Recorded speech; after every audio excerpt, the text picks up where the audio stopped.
Today, we embark on a journey to the past, to the time when the Philippines was under the Spanish Empire. This is a tale of conquest, resistance, and cultural fusion. So, buckle up and let's dive into the history. Part 1: The Conquest. In the year 1521, a Portuguese explorer sailing under the Spanish flag, Ferdinand Magellan, set foot on the Philippine archipelago. This marked the beginning of a new era, an era of Spanish rule that would last for more than 3 centuries. The archipelago was a complex network of independent barangays, each with its own datu or chieftain. The Spanish had to navigate through this intricate political landscape, using a combination of force, alliances, and religion. The Spanish conquest of the Philippines was a complex and multifaceted process that spanned several decades. It began with the arrival of Ferdinand Magellan in 1521, who claimed the islands for Spain.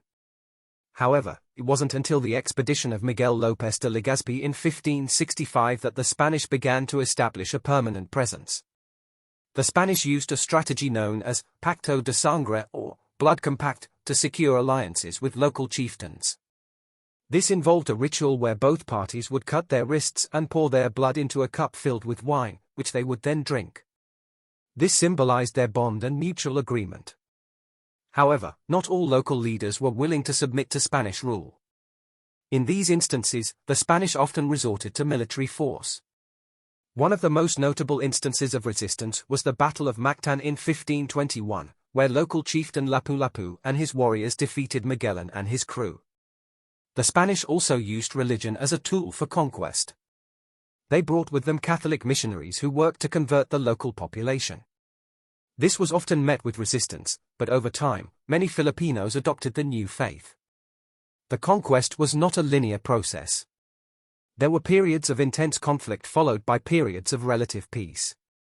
Throughout this time, the Spanish worked to consolidate their control over the archipelago, establishing a colonial government and integrating the Philippines into their global empire. Part 2: The Colonial Rule. Once the Spanish established control, they implemented a system of governance that mirrored their own homeland. The Philippines was divided into provinces, each headed by a Spanish official. The Spanish introduced Western legal systems, bureaucracy, and, most importantly, Christianity. The conversion to Christianity was a significant aspect of the Spanish colonial rule. The friars, who were the spiritual leaders, wielded considerable influence. They played a crucial role in the spread of Christianity, the establishment of schools, and the preservation of local languages. Part 3: The Resistance. But the Spanish rule was not accepted passively. There were numerous revolts and uprisings throughout the colonial period. These rebellions were sparked by various issues: forced labor, excessive taxation, abuses by the friars, and the desire for independence.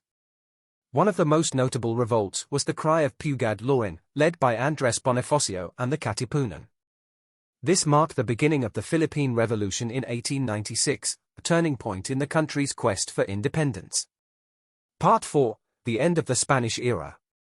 The Spanish era came to an end with the outbreak of the Spanish-American War in 1898. The Treaty of Paris, signed in December of the same year, ceded the Philippines to the United States. This marked the end of 333 years of Spanish rule. Conclusion: the Spanish era left an indelible mark on the Philippines. It shaped the nation's culture, religion, and identity. It was a period of great change, of struggle and resistance, of loss and gain. But most importantly, it was a period that defined the resilience and spirit of the Filipino people. Thank you for joining me on this historical journey. Remember, history is not just about the past. It's about understanding our present and shaping our future. Until next time, keep exploring, keep learning, and keep questioning.